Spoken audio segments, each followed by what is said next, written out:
Hello అండి, welcome back to my channel. ఈరోజు మన ఛానల్లో చికెన్ కర్రీ అండి. మీరు కూడా నాలానేనా అండి? నాకైతే డైలీ ఒక్క పూట అన్న నాన్ వెజ్ తినాలనిపిస్తుందండి. తినకపోతే నిజంగా ఆ రోజంతా ఏదో వెల్తీగా ఉంటుందన్నమాట. అందుకోసమని నేను 3 పూటలల్లో ఏదో ఒక పూట అయినా తింటాను. ఒకవేళ మా ఇంట్లో తినగా మిగిలింది దాచిపెట్టుకొని అయినా నేను తినేస్తానండి. అలా ఉంటుందన్నమాట. ముక్కలేందే ముద్ద దిగదు. ఈరోజు స్పెషల్గా నేను కాల్చిన చికెన్ కర్రీ చేస్తున్నానండి. చాలా బాగుంటుంది టేస్ట్ ఇది.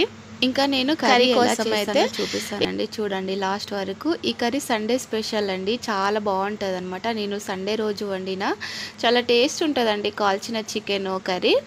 ఇంకా కర్రీ కోసం అయితే స్టవ్ వెలిగించి కుక్కర్ పెట్టిన. కుక్కర్లో 2 టేబుల్ స్పూన్ల ఆయిల్, 2 టేబుల్ స్పూన్ల నెయ్యి వేసానండి. నెయ్యి వేసే టేస్ట్ బాగుంటుందని.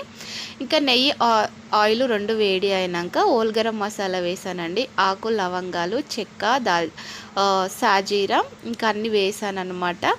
అవన్నీ వేగినాక ఇంకా కట్ చేసిన ఆనియన్స్ వేసాను. అవి కొంచెం వేగుతున్నప్పుడే 1 టీ స్పూను అల్లం వెల్లుల్లి పేస్ట్ వేసానండి. తర్వాత టమాటాలు వేసాను 2 కట్ చేసి. ఇంకా 4 పచ్చిమిరపకాయలు, పుదీనా, కరివేపాకు వేసి మంచిగా అవి ఆయిల్లో మగ్గిన తర్వాత 1/2 టీ స్పూన్ పసుపు వేసానండి. పసుపు వేసి కలిపి మళ్ళీ ఒక 2 నిమిషాలు మగ్గించుకున్నాక మంచిగా కాల్చిన చికెన్ని శుభ్రంగా కడిగి వేసానండి.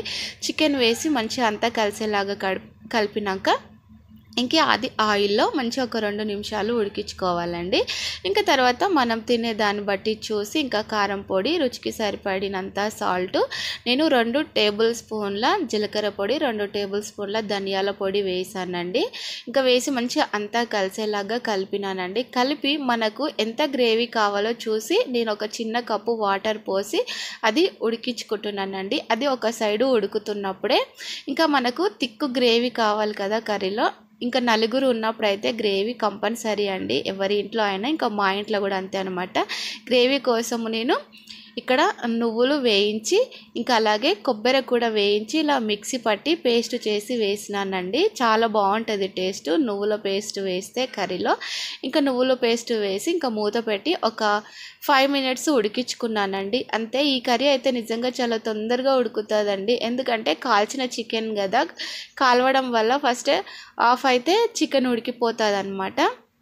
ఇంకా అందుకోసం 5 మినిట్స్ ఉడికిన తర్వాత చూడండి కంప్లీట్గా ఉడికిపోయింది కర్రీ. ఇప్పుడైతే కొంచెం కొత్తిమీర, గరం మసాలా వేసి మంచిగా అంతా కలిసేలాగా కలిపి ఇంకా స్టవ్ ఆఫ్ చేసి దింపేసినానండి. అంతే.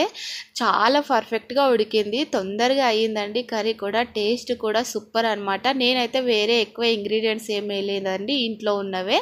ఈ కర్రీకి కాంబినేషన్ జొన్న రొట్టె చాలా బాగుంటుందండి. నేనైతే ఇంక ఇంట్లో జొన్న రొట్టె చేశాను, చాలా బాగుంటుంది టేస్ట్. అలాగే చికెన్ జొన్న రొట్టె కాంబినేషన్ కర్రీ తినడం ఎంతమందికి ఇష్టమో కామెంట్ చేయండి. నాకైతే చాలా ఇష్టం అన్నమాట. మా ఇంట్లో అయితే ఎప్పుడు నాన్ వెజ్ చేసినా జొన్న రొట్టె కంపల్సరీ అండి. నేనైతే జొన్న రొట్టెలు చాలా మెత్తగా చేశాను అనమాట, చాలా బాగుంటాయి నేను చేసే జొన్న రొట్టెలు. ఇంక ఇంట్లో అందరూ తిన్న తర్వాత నేను తినేస్తున్నానండి. చాలా బాగా కుదిరింది, టేస్ట్ అయితే సూపర్ అండి. మీకు నచ్చితే ఒకసారి ఇలా ఈ కాంబినేషన్ ట్రై చేసి తిని చూడండి ఎలా ఉందో. ఈ చిన్న వీడియో నచ్చితే లైక్ చేయండి, షేర్ చేయండి, కామెంట్ చేయండి. సుమలత వ్లాగ్స్ని సబ్స్క్రైబ్ చేసి సపోర్ట్ చేయండి. బాయ్ అండి. మరొక మంచి వీడియోతో మళ్ళీ కలుద్దామండి. నిజంగా ఈ కాంబినేషన్ టేస్ట్ అయితే అదుర్స్ అనమాట. బాయ్ అండి.